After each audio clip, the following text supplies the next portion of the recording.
ستاسو دنیا مننه غواړم نن ورځ تاسو سره د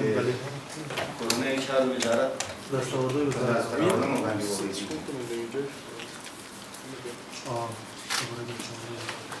تاسو خبر یاست چې د اسلامي امارت د کورنۍ چارو وزارت امنیتي ځواکونو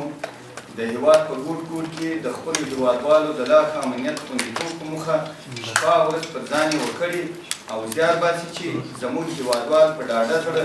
خپلو ورځنیو چارو ته دوام ورکړي او دا ډاډ ورسره وي چې د دوی امنیت نیول شوی او هېڅ داسې ستونزه نشته چې دوی له امنیتي پلوه په ستونزو کې ځان احساس کړي. نو د نننۍ خبري ناستې په ترڅ کې غواړم چې هغه کړنې او لاسته راوړنې درسره شریکې کړم چې په تېره یوه میاشت کې ترسره شوي دي. د کورنۍ چارو وزارت په کابل او ولایتونو کې د اعلی قدر امیر المؤمنین حفظه الله د فرمان له مخې چې د نشه یي توکو کښت کرکیله او لیږد رالېږد په کلکه منع دی، نو د نشه یي توکو سره کلکه مبارزه پیل کړې او په دې برخه کې الحمدلله ښې لاسته راوړنې هم لري. د دې ترڅنګ د کورنۍ چارو وزارت امنیتي ځواکونو د جرمونو سره د مبارزې په برخه کې هم ډېری لاسته راوړنې لري چې یوازې په کابل کې په تېره یوه میاشت کې له 2000 تنو څخه زیات کسان د بېلابېلو جرمونو په تړاو نیول شوي او یو شمېر یې له پوښتنو او تحقیقاتو وروسته اړوندو ادارو ته سپارل شوي او یو شمېر یې تر پوښتنو او ګروېږنو لاندې دي.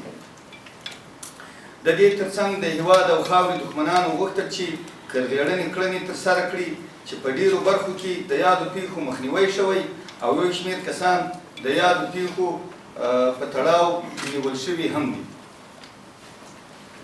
ډېری تخنیکي او تروریستیکي خنثی شوي د مهارولو لپاره زموږ هڅې ګړندۍ شوي دي. په دغه موده کې د یو شمېر پیښو په ترڅ کې زموږ یو شمېر هېوادوال ټپیان او شهیدان شوي چې ټپیان په وخت سره د امنیتي ځواکونو له لوري روغتونونو ته لېږدول شوي دي. همدارنګه د کورنۍ چارو وزارت مشرتابه خپل ځانونه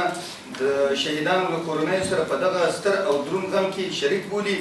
او ژمنتیا څرګندوي چې په ټول توان به د خپلو وطنوالو ساتنه کوي. پاتې دې نه وي چې په یاده موده کې د پیښو په کموالي کې زموږ هېوادوالو د پام وړ همکاري کړې چې ترې مننه کوو او د لا زیاتو همکاریو په هیله یو. د ولسونو همکاري کولی شي چې په ګران هېواد کې د لا ښه امنیت زمینه رامنځته کړي. په تېره یوه میاشت کې 859 جنایي پیښې رامنځته شوي چې 409 پیښې کشف شوي او 390 نورې د مجاهدینو تر کشف لاندې دي. په دغه موده کې 470 میله ډول ډول وسلې، 25 حلقې ماینونه، 1410 پیره ډول ډول مرمۍ، 315 صندوقه مهمات، 9 ارادې موټر، 2 میله د سټینګر راکټونه او 24 پایې مخابرې د مجاهدینو لاسته ورغلي دي. همداراز 811 تنه د بېلابېلو جرمونو په تړاو نیول شوي، 10 تنه اختطافګر د امنیتي ځواکونو سره په مخامخ جګړه کې وژل شوي او 19 تنه نور ژوندي نیول شوي دي.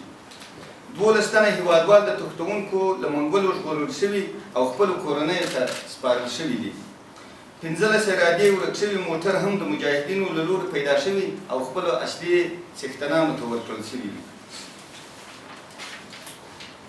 په تېره یوه میاشت کې د نشه یي توکو سره د مبارزې معاونیت منصوبینو 280 ځانګړي عملیات ترسره کړي چې په ترڅ کې 390 تنه قاچاقبر نیول شوي دي. په دغه عملیاتو کې له 20 کیلوګرامه څخه زیات مورفین، له 56 کیلوګرامو څخه زیات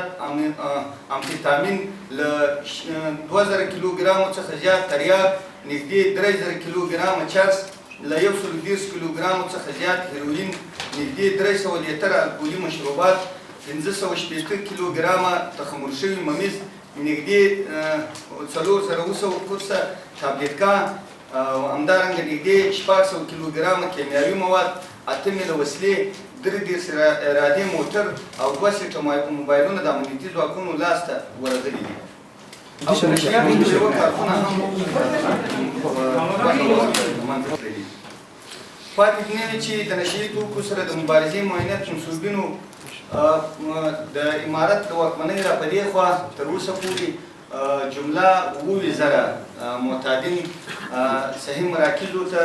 لېږدولي دي چې په دا اخري یوه میاشت کې شاوخوا 900 معتادین راجمع شوي دي. د هېواد له ګوټ ګوټ نه 70,000 تنه د هېواد له ګوټ ګوټ نه راټول کړي او د تداوۍ په موخه یې اړوندو روغتونونو ته سپارلي دي چې خوشبختانه یو شمېر یې د روغېدو څخه وروسته خپلو کورنیو ته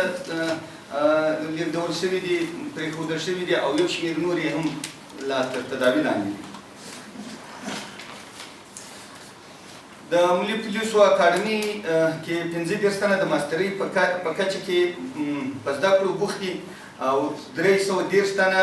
د لیسانس په کچه زده کړې کوي. نږدې 220 تنه محصلین د شپې په څانګه کې په زده کړو بوخت دي او د بېلابېلو ولایتونو نږدې 250 تنو د شبانه څانګو لپاره نوملیکنه کړې ده. د هېواد په 10 ولایتونو کې لکه کابل، ننګرهار، پروان، میدان وردګ، هلمند، کندهار، بلخ، پکتیا، هرات او کندوز کې تعلیمي مرکزونه عملاً فعال دي او امنیتي ځواکونه پکې روزل کېږي.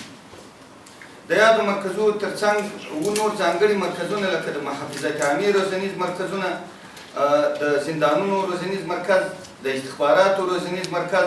د اوروژنې ریاست روزنیز مرکز، د ګمرکونو روزنیز مرکز، د ځانګړو ځواکونو روزنیز مرکز، د نشري توکو سره د مبارزې روزنیز مرکز او د ښکار کلا روزنیز مرکز چې د تشکیلاتو په لحاظ په اړوندو ریاستونو پورې مربوط دي چې د اړتیا په وخت کې د ښوونې او روزنې لویې قومندانۍ تر حمایت لاندې راځي. د فتح نه وروسته بیا تر اوسه نږدې 15,000 امنیتي ځواکونو ته مسلکي، شرعي او تعلیمي برنامې په لاره اچول شوي او امنیتي ځواکونه د یادو زده کړو وروسته فارغ شوي دي او له یادو زده کړو څخه په خپلو دندو کې ګټه پورته کوي. نږدې 2,000 تنه عملاً په زده کړو بوخت دي او په نوې اونۍ کې 800 تنه نور د زده کړو لپاره ښوونیزو مرکزونو ته معرفي کېږي. دا و د موږ لاسته